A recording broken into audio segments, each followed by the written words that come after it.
Germany 2006, the World Cup Championships. Welcome to Germany. Bienvenue en Allemagne. Bienvenidos en Alemania. England went there believing they could win the tournament for the first time in 40 years. They've got the best team we've had for a long time, so hopefully we'll get in there and we'll win.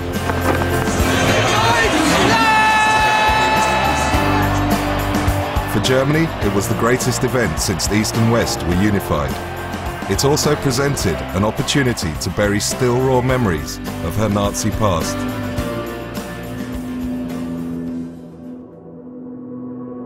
But some were intent on spoiling the party.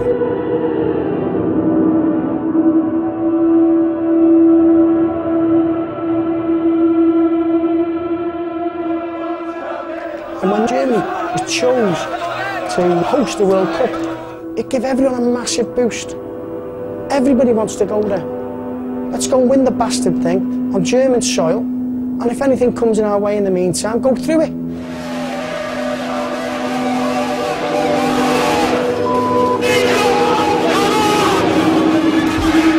This is the untold story of the ugly face of the beautiful game, filmed undercover at the greatest soccer extravaganza on earth.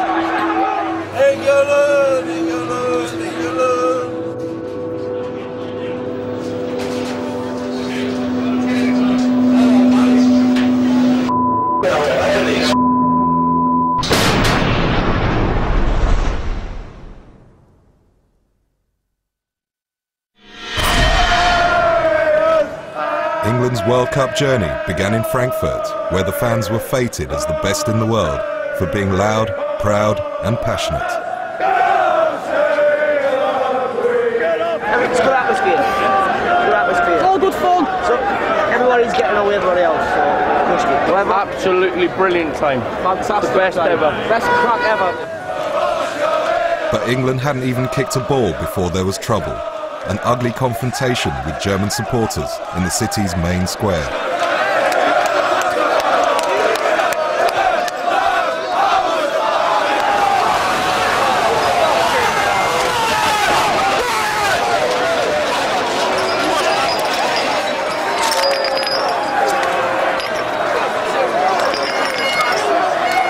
The police didn't overreact, but quietly separated rival fans.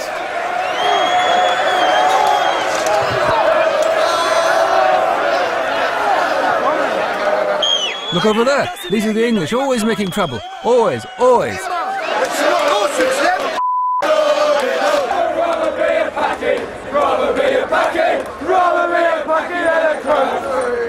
As the evening drew in, the atmosphere degenerated, with racist chanting from a section of the crowd.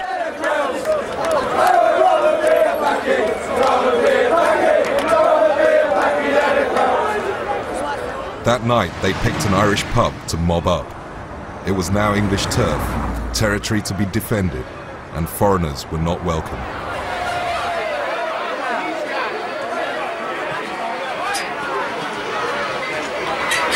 Some supporters were itching for a fight.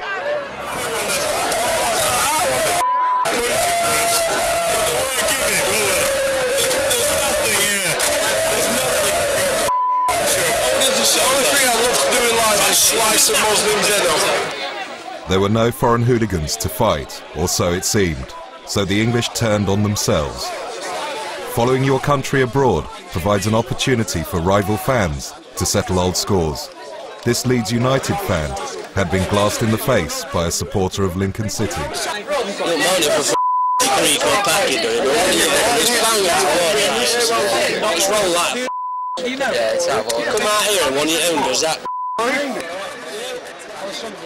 Anywhere where there's alcohol, vast amounts of people, media, threat of police, it's like a self-combustion, isn't it? It's going to, regardless of where you are, there will be problems.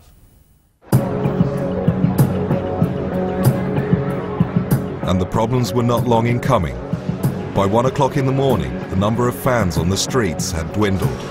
Only small pockets of English hung around near the brothels and the late-night drinking dens in Frankfurt's red light district.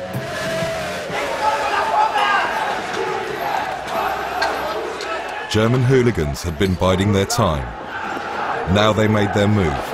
They launched a surprise ambush against England fans drinking in a bar.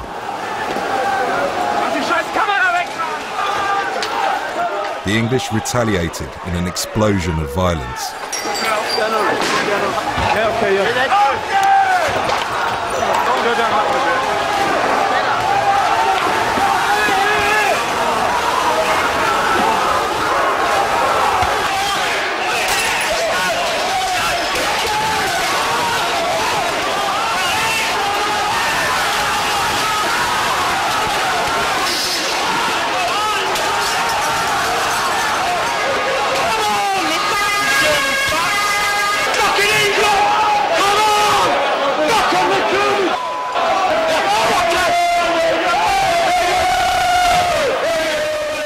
The English regrouped and advanced up the street.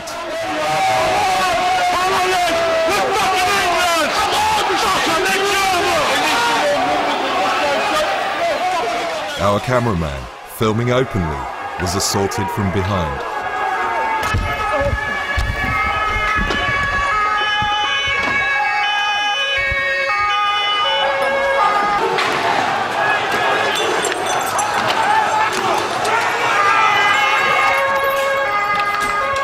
German police arrived. A plainclothes officer helped identify the troublemakers.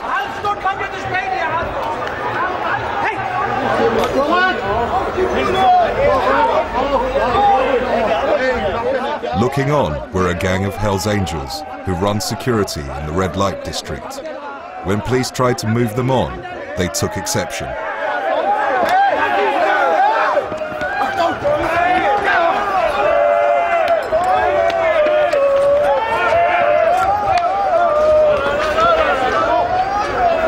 Germans causing trouble. Germans causing trouble. We're all behaving ourselves. In the bar over there, we were on the corner there. And you're not German? And they went, yeah. I said, look, we're over here in the bar, you're there, you've been staring at us for a fucking hour. Do you fucking want it or not? And they went, right. So as I badged across the road, they all fucking got that, all fucking smacked around the head. That's it. Police took control and cordoned off both ends of the street. The English were now surrounded. Our undercover team tried to leave.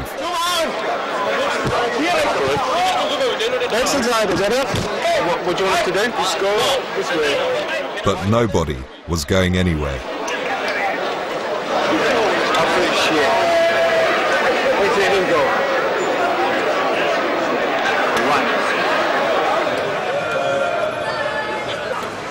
Despite the violence, there was only a handful of arrests, mainly Hell's Angels. Once the situation had calmed down, all these England fans were allowed to leave. It wasn't meant to be like this. Security surrounding the tournament was huge. 170,000 England fans were expected. In order to deter violence, British police were allowed to patrol the streets and airports of Germany for the first time. We've been checking the people coming into Frankfurt, making sure none of the people who are on our banned list are coming into the country, and also we're here as a sort of a friendly face. British police are here, we're here to help make their stay here happy, and that they feel safe, that they've got people they can come and speak to if needs be. England, England, England, England, England, England, England, England. Over 3,500 hardcore English hooligans were banned from going to Germany, part of tough new anti-hooligan laws designed to try and keep the tournament trouble-free. They were told to surrender their passports and report to police stations in England during the World Cup. The police were optimistic. I don't really have any particular concerns. I'm travelling with a group of very professional, highly motivated police officers who are going to assist our German colleagues. Police officers by nature are very flexible in what they do, and we all respond to whatever the situation is. I go with a very positive view that our participation in this will help to diffuse situations in the past may have caused trouble. So I don't have any specific fears. There's definitely going to be 3,000 known hooligans missing from this tournament. But if anybody in their right mind thinks that there's only 3,000 hooligans in the whole of this country, then there's something wrong. The Germans had had a dose of the English disease following England's 5-1 win over its national side in a World Cup qualifier. One of the ringleaders that day was this man, Gilly Shaw.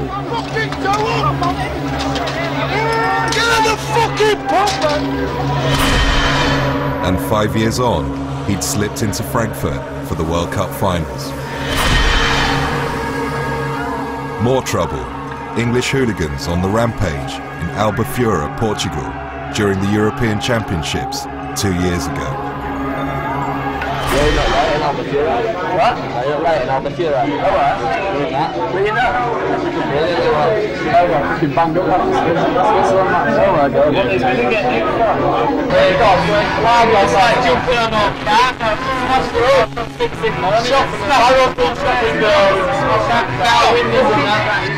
This is a gang of young hooligans from Huddersfield, a so-called youth firm. So you go to Germany? You've got it 3 of us there, man. What are you going to do? Where are you going to get there? We're flying from East Midlands. We'll see more of them later.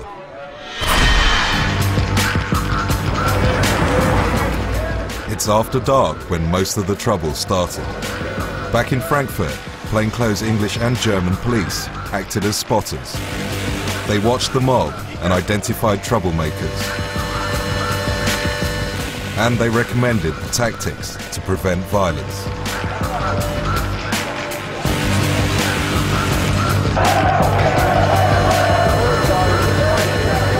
Outside the Eros bar, the scene of the previous night's riot, the atmosphere was tense. Still smarting from yesterday's ambush, England hooligans were out for revenge.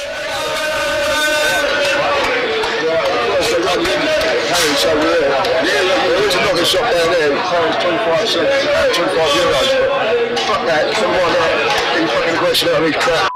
I'm not walking away from this night if it goes off. Fucking no chance. This is Ian, a Chelsea fan. He'd noticed German police spotters watching from a distance. Line up and right. Also, what I've noticed, you look at people and you think they're fucking thugs, right? They've got fucking plastic wires all going to their old grill, aren't they? Yeah. He then identified British plainclothes police. Tell me they're not old bills. They are right on top. Why don't we just batter them? Let's do the British old bill. Fuck them. The Germans ain't going to fucking stick up for them, are they? I'm ready for it, mate. Be off in a minute, anyway.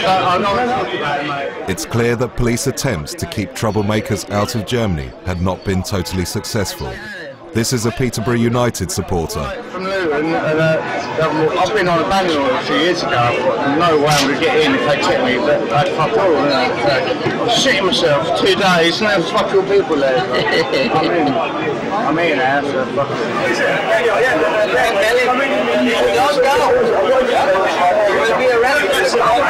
We don't want trouble too, yeah? You will go away. Much to Ian's surprise, they were allowed to leave. It's not something the police at home would have permitted. I thought they were closed up, but they just let us walk off. Nothing. And the British old bill, alright, they were making themselves busy, but... The authorities were keen to keep a low profile. We can't do anymore, I'll text you and ask. Their approach was non-confrontational.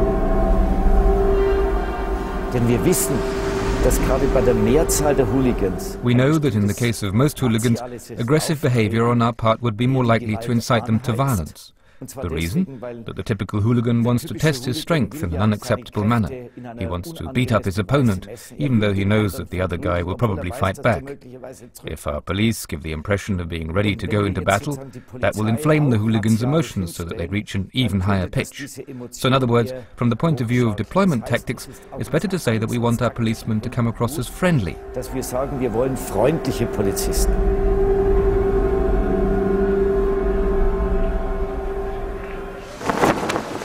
It's a very warm afternoon here in Frankfurt, and here we go. England's World Cup campaign in Germany is underway. And he's second now into the bright sunshine here in Frankfurt of the teams. England to the left, Paraguay, all in blue to the right. The people still sitting quite strong going off as well, even though it's a beautiful sunny afternoon, about 25 degrees centigrade here.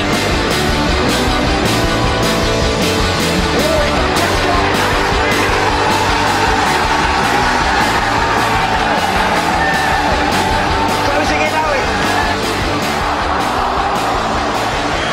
Heaven help us. How do we get through games like this? I mean, it's been pretty torturous to watch, but England have won the game. Dear, oh dear.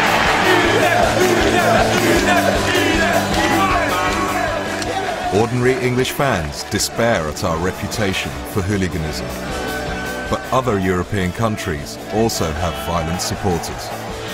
Welcome to Dortmund for the Group A game between Germany and Poland.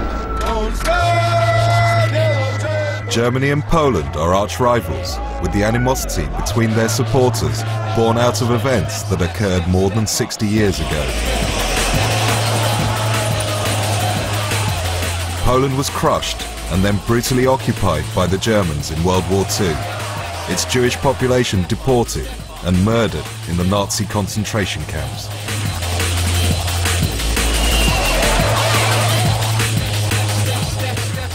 There have already been confrontations between Polish and German supporters on fields alongside motorways where they have organised fights where they tape each other up and wear, you know, mouth guards and gum guards and strip off, and it's last man standing unless the police find it and prevent it. In Poland, the fan and the hooligan scene is fairly new. It's very aggressive. The National League in Poland has huge problems with hooliganism. But it is a situation where communication between the Polish authorities and the German authorities is, of course, of utmost importance.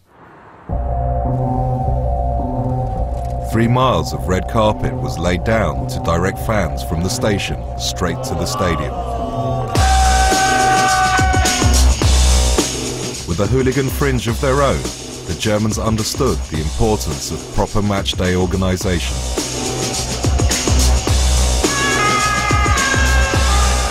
But this was an intelligence-led operation, a covert war between hooligan and police. We have a lot of spotters here. I mean, these are police officers from Poland without uniforms, in plain clothes, and they are working here supporting German police officers and informing them about potential troublemakers. Uniformed police had been tipped off by spotters about a pre-arranged fight between German and Polish hooligans. A group of suspected ringleaders were surrounded and removed one at a time in a series of preventative arrests designed to stop trouble before it even began. But the city was swarming with hooligans.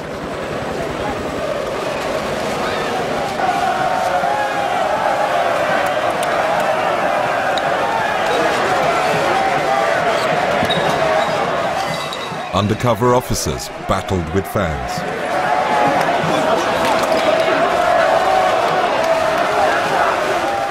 Hundreds of riot police tried to clear drunken hooligans from Dortmund's city centre.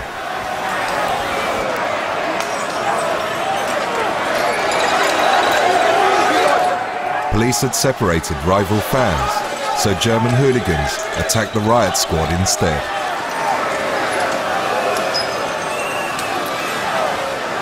Sporadic violence broke out all over the city.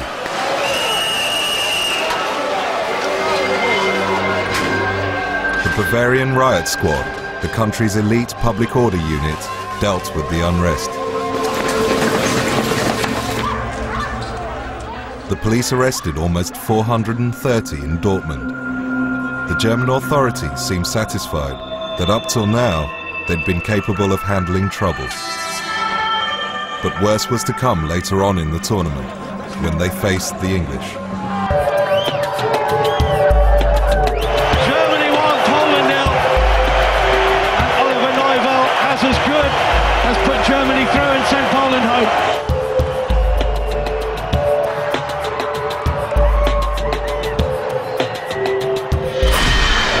70,000 English fans in the vicinity of Nuremberg today. And it's also inextricably linked with the Second World War.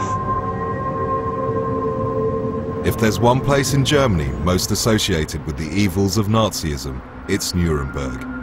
Carpet-bombed by the Allies, its citizens are particularly sensitive to references to what happened here more than 6 decades ago.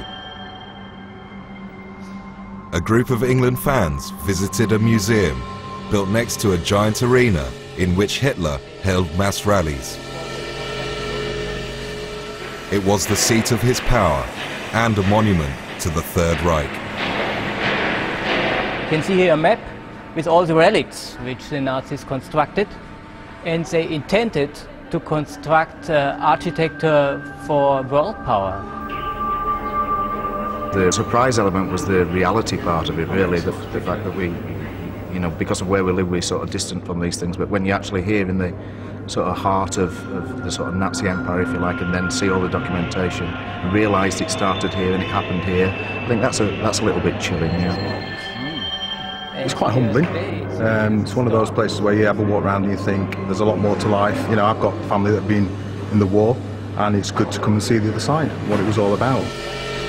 Germany is facing up to its past, and fans were warned against displaying the swastika or making the Nazi salute. The message is clear. Any use of Nazi symbols, Nazi slogans, is a criminal offence and will consequently be prosecuted. But that didn't stop QPR fans raising their arms on a balcony once used by Hitler when reviewing his troops.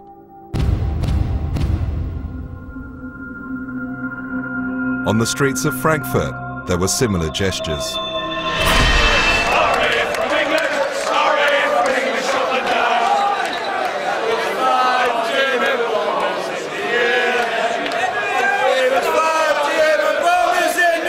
And many repeatedly insulted their hosts by adopting a song about shooting down German bombers as their unofficial World Cup anthem.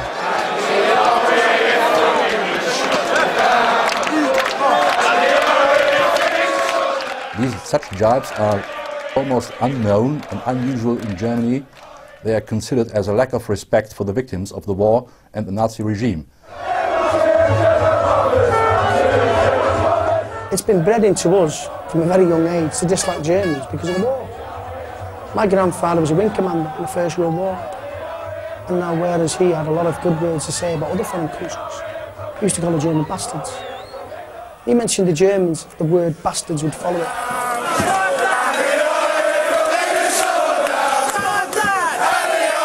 Well, there's been some chanting about the German bombers, 9, 10 German bombers and all that, and what's it got to do with football? It makes you sick to be English, to be honest. You know, it's just naughty. Football song's great. You know, we all support our countries, so support them with pride.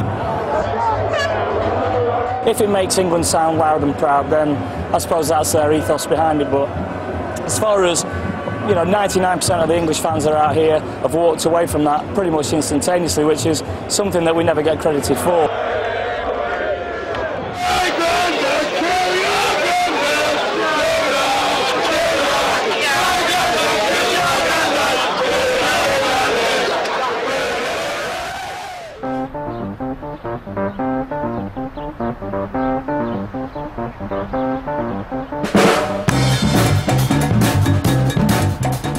The motto of the World Cup was a time to make friends, and that's just what the vast majority of England fans did. Before the match with Trinidad and Tobago, they staged a special contest. England choice in this game. England choice. We'll have a bat. We'll have a bat. All right. Okay, we'll feel. We're gonna win.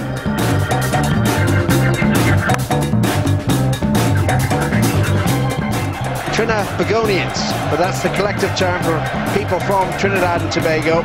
This is your moment. And if you're stuck in traffic, wind down the window, take a deep breath, and stay with us. We'll bring you all the action here. Paul Michael Owens in the onside flag. Wayne Rooney replaces, coming in, it is towards Peter Crouch. It's in! Relief at last! Redemption for Steven Gerrard, left footer! Left footer! that's the end of the game as far as England are concerned. Top of the group, going through to the next round, but in what condition? But all that really matters is that England 2, Trinidad and Tobago 0.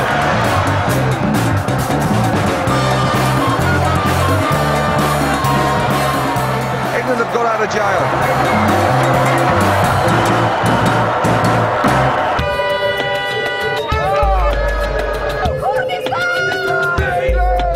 That evening, some England supporters stood back from the celebrations.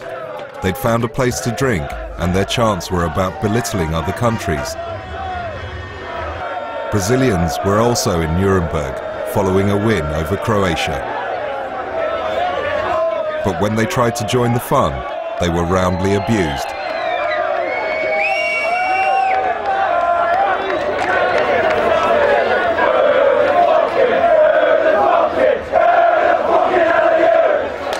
All the while, the police stood in the background.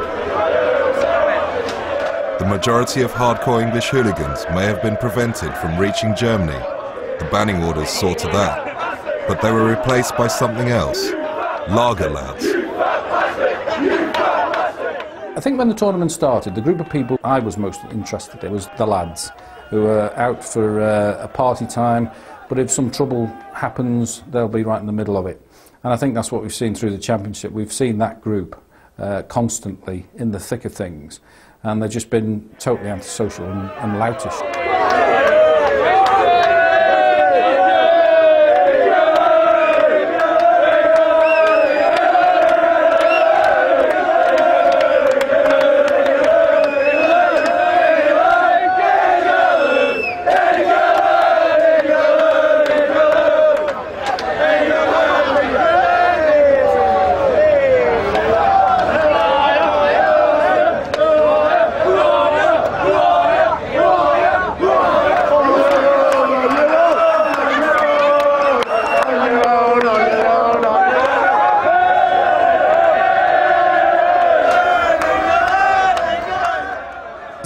The subculture. It is this misguided loyalty. Nobody's trying to antagonise or do anything. So I wonder what's beneath all this. Is it football? Is there something else going on that we don't know about? What are these people being loyal to? Because I can't find the cause that they're rallying behind. It isn't football.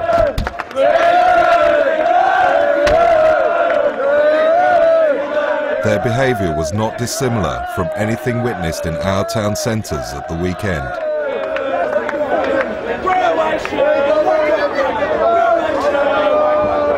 Their anger was directed at anyone. All you're bothered about is getting your fucking silly little story. Look at you just standing around here waiting for fucking... These fucking scumbags. Are you English? Are you English? You're betraying your own fucking people. It's fucking... horrible.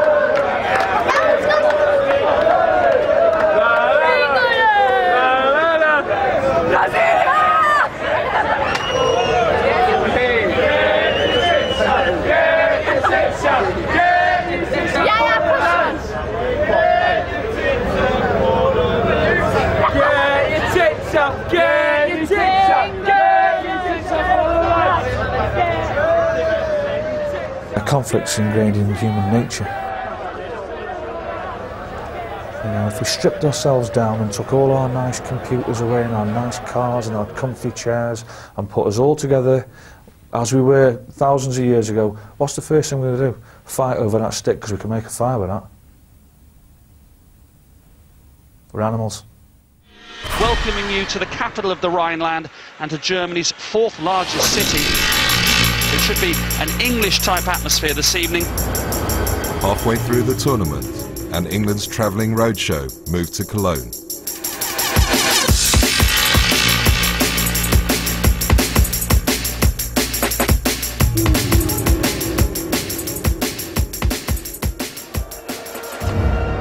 Fans were here for the final first-round game against Sweden, opponents we haven't beaten in 38 years.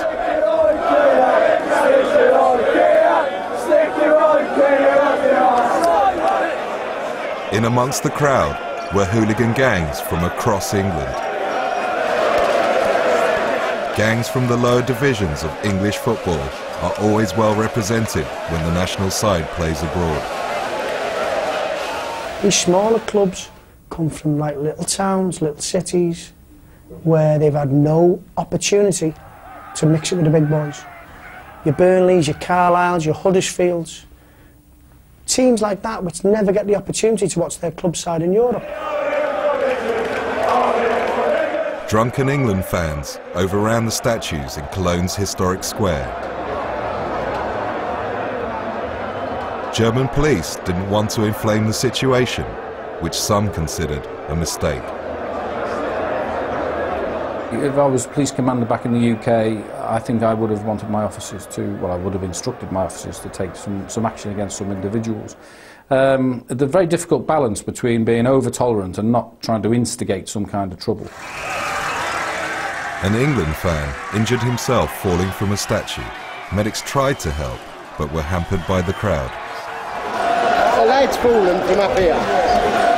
We've called the police in to help out. They've come in with all the helmets on. Next thing you know, idiots are throwing bottles at them. 15 police officers were injured in a volley of glass bottles thrown by English thugs.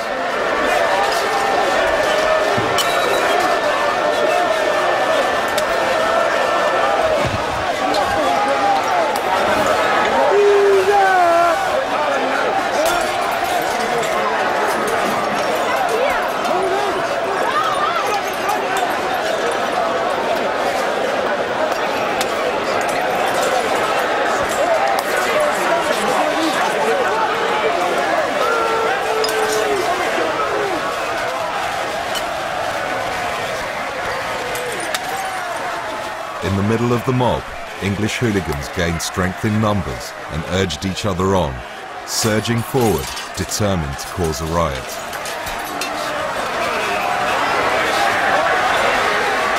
But the police here adopted tougher tactics than those previously seen.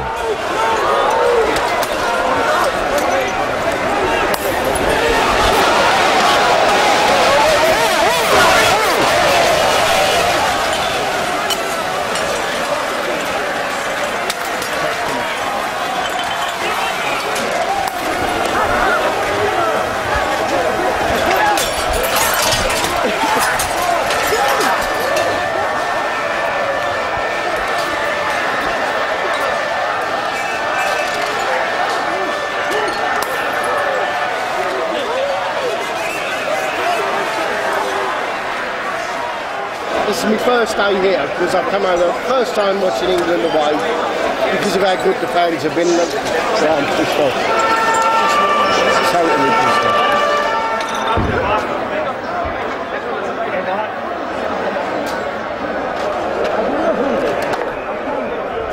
Caught up in the violence, an innocent England supporter became separated from his son. When he tried to breach police lines, he was temporarily blinded with pepper spray.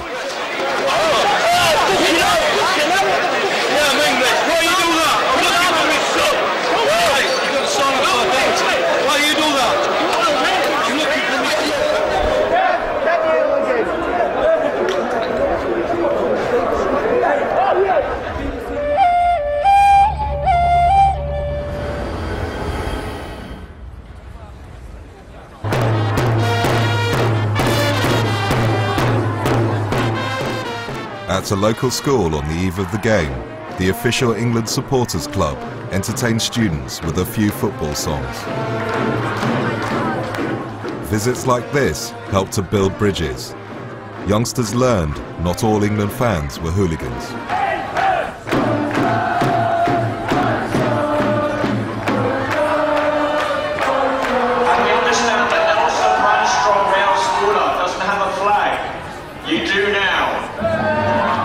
We're very conscious that we've got a negative reputation as England fans. We can have an argument whether we deserve that reputation or not, but the fact is we've had a negative reputation for the last 10 or 20 years.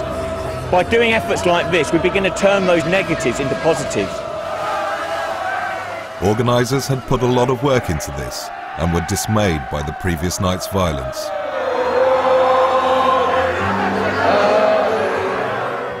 hooligan is too polite a term for them. They're bullies, they're school bullies who want to assert the fact that they're here and they want to ruin it for the rest of us. We want to be the most welcome guests at the party. That doesn't stop me wanting England to win and preferably to beat Germany. I'm just as passionate as any fan, but I will not accept this idea that patriotism is dragging your country's reputation through the street, which is what those people are doing.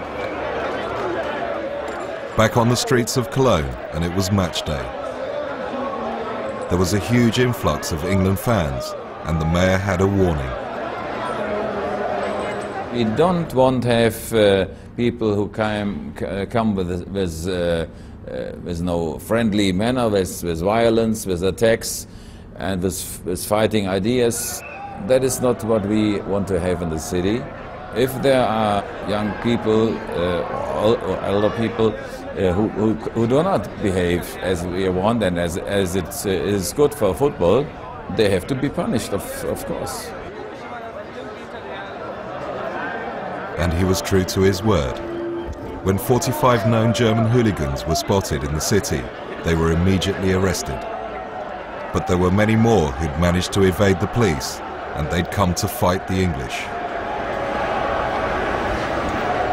We have a large number of hooligans. Some of these do consider the English as their preferred enemies or counterparts for brawls. These foreign two-bob firms think that because England have 3,000 hardcore fans banned, that they will be walked upon. Let's clear England out of the way. This is our chance. The Poles, the Swiss, for Christ's sake. And the Germans think there's never been a better opportunity to take on the English. They can bring it on, can't they? There were English hooligans there too. Members of Huddersfield's youth firm had made it to Germany. Steve Hunt was in the middle of a story about nearly coming to blows with a gang from Cardiff. Cardiff brought 1,000 or what? Alright. They were like, no, give us your number, I'll get a coach on. I said, well, you don't need a number, just fucking come and we'll have it with you. Steve's brother, Andy Hunt, was there. No, I got watching it with us, yeah? And this is Gavin Buckley. They went off to watch the match on television in a local bar. It's called the Rhine Energy Stadion when FC Köln play. We've got a ground which has been completely redesigned for this World Cup. Oh, it's gone down. That looks pretty serious to me. Here's Joe Cole. Dipping volley. Oh, it's going to do that! My word! From 35 yards!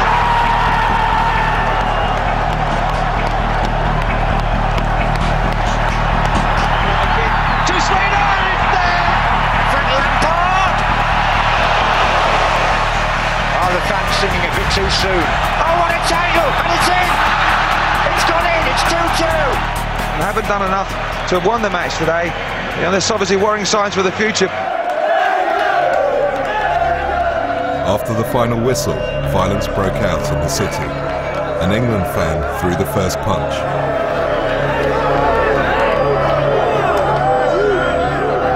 They were trying to attack German supporters who'd gathered in the main square. Under the now familiar hail of bottles, the police separated the warring factions.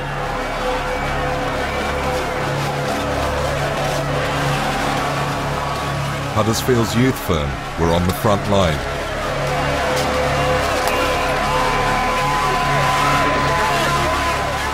Stephen Hunt urged others on to greater violence.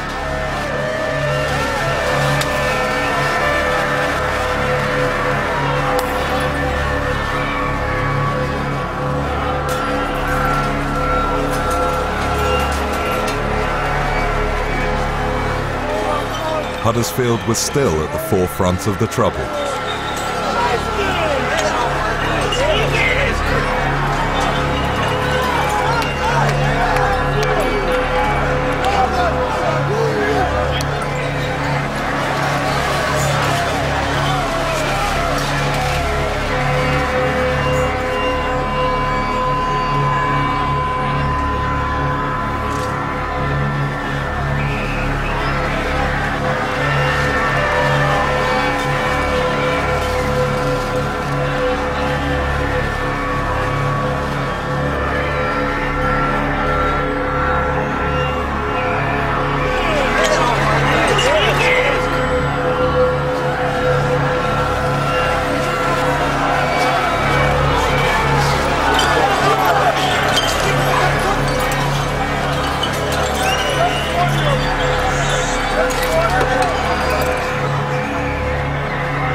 Police cleared the square and arrested over 100 troublemakers, mostly Germans. Former hooligans claim that fear and adrenaline are addictive. You can get treatment for anything: alcohol, gambling, drugs, sex. You know, there's no counsellors that are prepared to sit down with us and say, right, tell me about it. What's your problem? My problem is I can't get football violence out of my head. In amongst the crowd was Ronald Kirsch, an international hooligan Mr. Fix-It. He organises fights between hooligan gangs across Europe. Well, it was a good joint film when they came in this way. It was about nearly 300 boys. Really? Yeah. That's the film before the boys stopped them around here. Yeah. Takes the old boy and runs through. That's it. Maybe 50, 60 going through. Yeah. I was a small scuff in between the England. Kirsch was disappointed. He said the police tactics of preventative arrests were spoiling his fun. We were in Dortmund for the Germany-Poland game. Were you there? Yeah, of course. You got to be, haven't you? You know, that was totally 80 bolster, firm, 70 arrested before, because we got a pre-arranged fight in Oberhausen. Oh yeah? And the top firm, the coach was stopped, 60 boys. No way. And 10 boys from Warsaw was also stopped. That was shit day.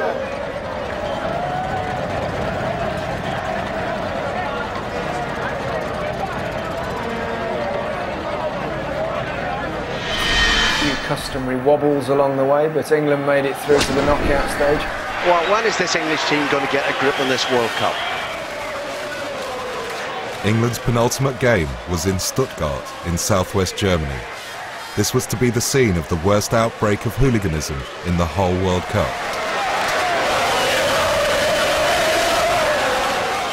Hundreds of English fans arrived 3 days early for the match against Ecuador. They commandeered steps overlooking the main square. It was like an old-fashioned football terrace, and having gained the high ground, they set about abusing passers-by. A small band of Tunisians was caught in the wrong place at the wrong time. They'd been mistaken for Turks and assaulted by drunken thugs who threw beer and bottles. Turks are reviled by some fans following the stabbing of 2 lead supporters in Istanbul 6 years ago. They were chased down the steps and attacked again.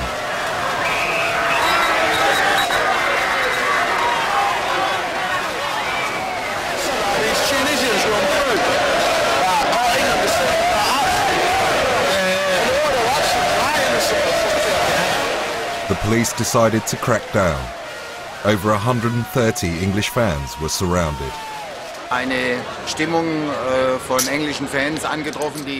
It was a very aggressive atmosphere. They were throwing bottles and singing loudly. We considered this to be dangerous to other citizens who were walking around. So I decided to arrest these troublemakers. Having lost their patience, they detained everyone. It was the first time preventative arrests were used against England supporters.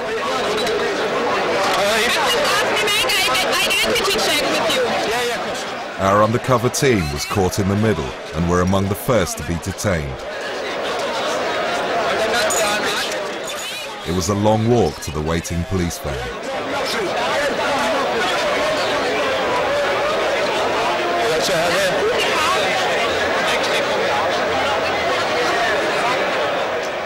They were read their rights, cuffed and put in the back of the vehicle. You must sit down in the car and the car drive you to the station and there send the identity.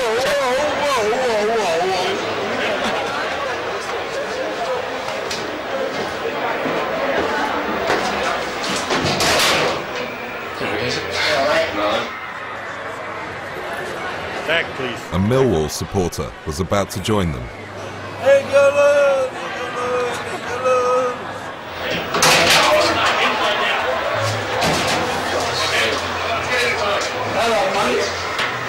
Fucking hell, what are these? Right. Can you put my hat on? Yeah, mate, yeah. He's got their fucking ties on. At the end of the day. It would be a long night in the cells. You alright, mate? Alright, Amy. Alright, how the fuck are we getting let out or what? I think I feel hope so, eh? Those arrested were all released the following morning and told to leave the city. The police had laid down a marker. No longer would they tolerate English troublemakers. They would treat the English in the same way as they had neutralised the Germans and the Poles. No more Mr. Nice Guy. Behave or be arrested.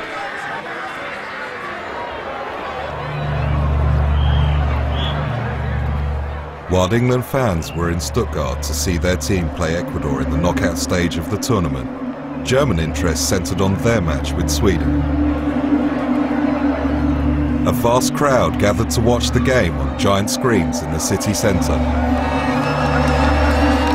There was huge pride in the national flag, something not seen in Germany for many years. But behind the scenes, there were concerns. Fearing that English thugs would wreak havoc, British police advised their host to close the steps. What we said was the steps is going to be a congregational area again. You can consider whether you wish to close them off, deny access to people. It's an option. It was an option that wasn't taken. You know, that's a public area. You cannot just say nobody can go there.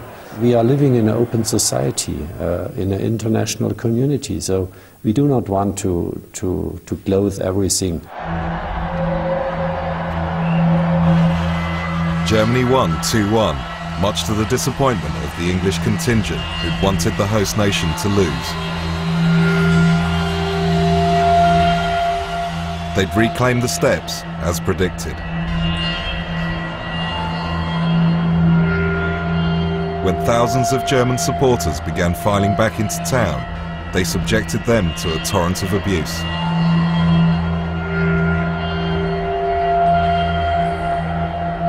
As the beer continued to flow, their behaviour deteriorated.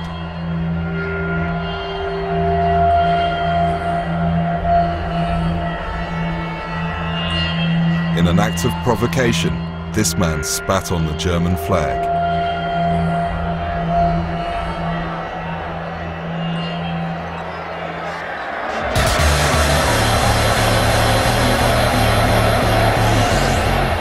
It worked, and soon punches and chairs were flying.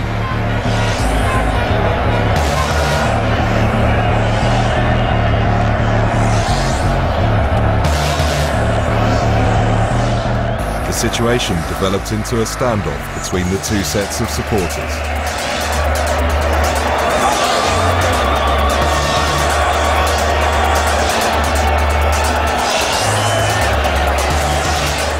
Some desperately tried to get away. It was about to become a full-scale riot.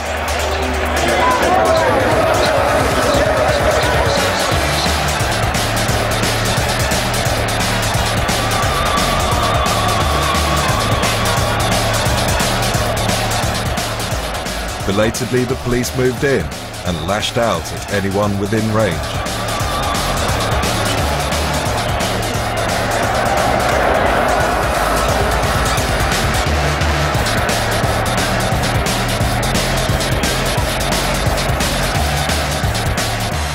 In the middle of the mass disorder, beer continued to be sold in large quantities.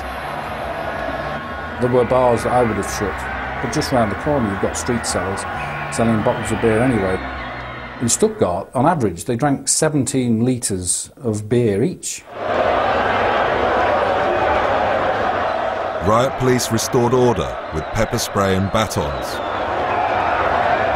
The softly approach of earlier games was a thing of the past. There's no way just to react as normal people, you know, to discuss and say, please behave normal, otherwise you have serious consequences. There's no way like this. It's only the way to show the power of the police with a dress, with this protecting dress, showing a very strong mass of policemen, that it's clear if you behave and try to resist, you will be the loser. At the bottom of the steps, a Turk was assaulted. He'd lost his glasses in the attack. Drunken England fans refused to allow him to recover them. They even took his photograph as a sick souvenir. So the police began a carefully orchestrated operation to pick out the ringleaders one by one and sent in snatch squads to make arrests.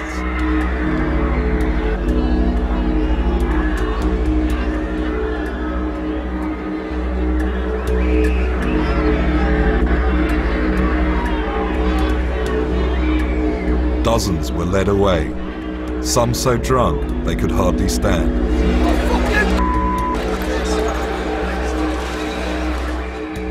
This was alcohol-fueled yob culture.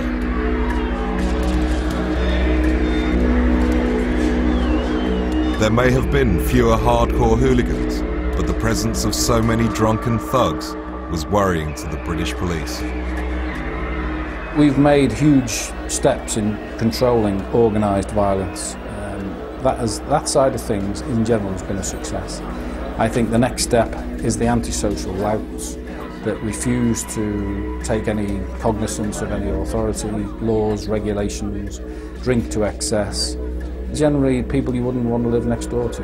Now if they start to associate themselves with football, as they associate themselves with the nighttime economy across the UK, I think we as a society have got real problems.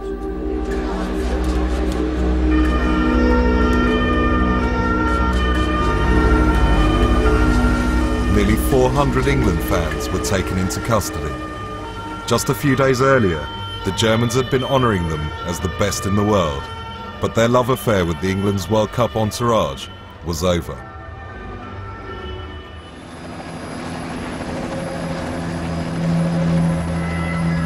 The following day, England met Ecuador. On the ground, police mounted another huge operation to ensure the tournament was not consumed by the English disease.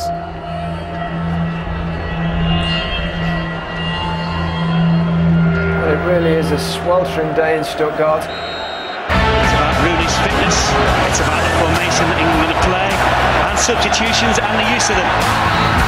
And so far it's torture. And there are no excuses out there, none whatsoever. Don't let that frustration boil over weight. Moore is crouching a yard in front of the goal line. Beckham comes forward, right-footed, head to a goal, and it's into the net. David Beckham has scored for England. He did deliver. That is why he's in the team. Lampard in towards Wayne Rooney. Rooney trying to squeeze through two defenders. Falls over, goalkeeper has the ball. The throw in, and I make it now. We've played the 3 minutes, and it's all over here in Stuttgart. England have stumble their way really over the finishing line here. The fans celebrated, but some were out of control.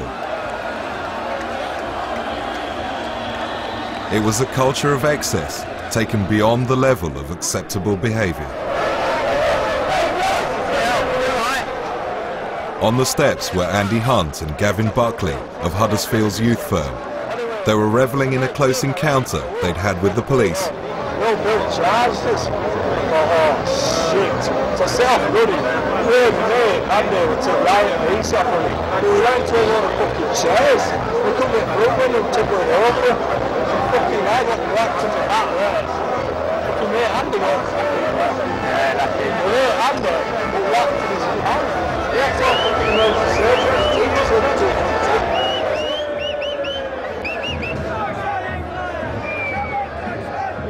Huddersfield's Stephen Hunt was also there. and Steve Cornell, who'd been arrested the previous night and released only on the condition he stayed out of town. Like many others, he ignored the warning. We're not allowed in here today. We're not allowed in today. We're not allowed in Stuttgart now. We're not allowed in Stuttgart. I said we're not allowed in Stuttgart. So what did they say? Just go home. I said you cannot be 3 miles to Stuttgart. Alright, else you'll get arrested. They don't worry about that. It's loads of them. I've seen loads of people there last night. The poor performances of England on the field didn't dampen their fans' celebrations.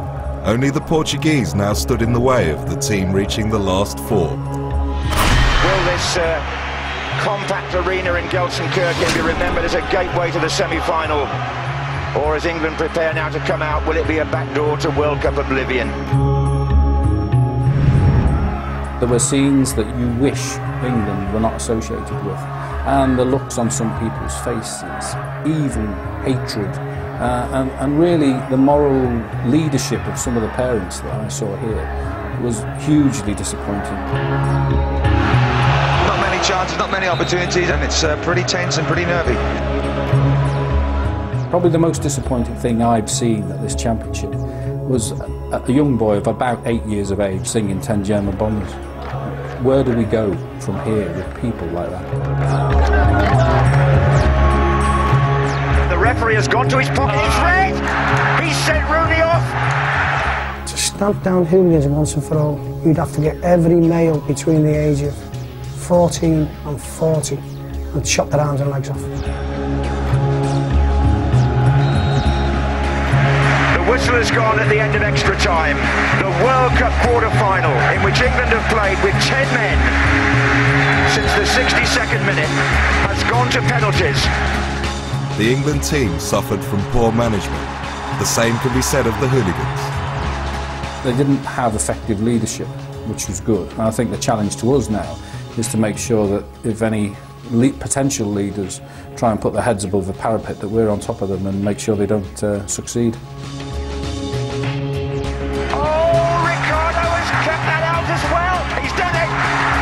Through, and England, despite heroics, are out of the World Cup.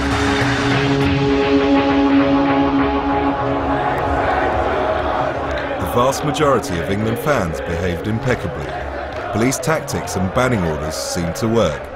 But in 2 years' time, thousands will travel to Austria and Switzerland for the European Championships. Will that be the next venue for England's shame?